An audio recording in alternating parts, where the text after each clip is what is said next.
It's the best of the rest. Time to put them to the test. In case your memory is hazy, it's Blaxploitation, baby. This is Black History Month, a 29-day celebration of Black exploitation films.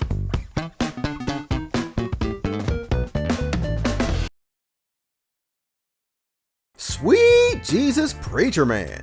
Forget the name for a second. Let me tell you why this movie starts off being one of the best Hitman movies I've ever seen. Roger E. Mosley is Cyrus Holmes, Hitman extraordinaire, and when you hire him, you're getting your money's worth, and then some. Hitman Holmes is the type of hitman to make it look like the people just got caught doing something stupid. Then he drives off like he did nothing wrong, probably saying to himself, you got to be more careful. Like this guy, he casually pushes him into traffic, right into the path of an oncoming truck.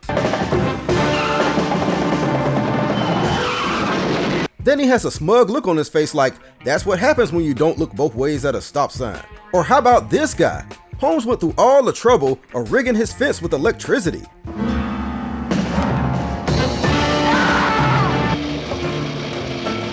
Look at how proud of himself he is. The look on his face says, hey, I'm just as shocked as you are. Then the last guy.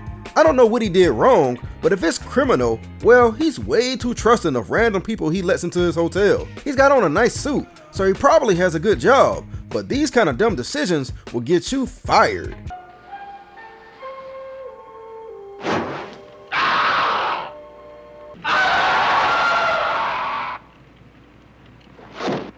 Doesn't all this stuff seem cool so far? Doesn't it seem exciting?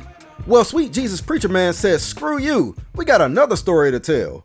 Hitman Holmes works for a mob boss who is having issues with his guys in another territory.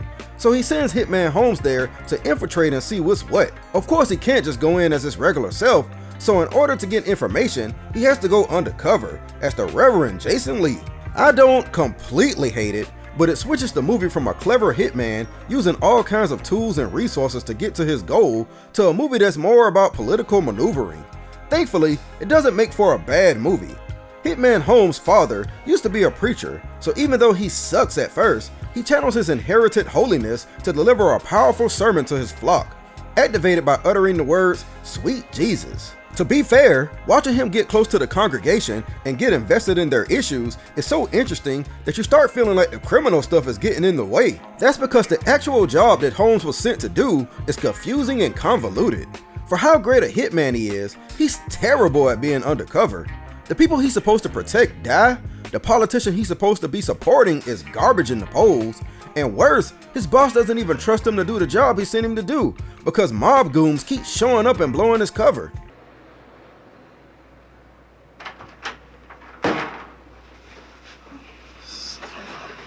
Well, it's a good thing that everybody in the church is stupid because everything is happening in plain sight. Be on the lookout for longtime actress the great Marla Gibbs in her first credited movie. Is it just me, or has Marla Gibbs looked like she was 45 her entire life? She was 41 here, so I'm not too far off. Even though Sweet Jesus Preacherman is entertaining, it's just bogged down by too much going on, much of it inconsequential to the overall plot, which itself is already pretty flimsy.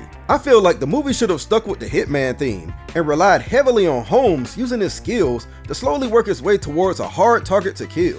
They could have done that and still kept the undercover preacher theme. That way, we could have got the best of both worlds. A creative and thrilling Hitman movie, not a movie where a hitman stops killing people after the first 10 minutes. Never have I ever recommended people skip the best part of the movie, the first 15 minutes, in favor of the rest. But in this case, it's for the best, so that you don't get your hopes up.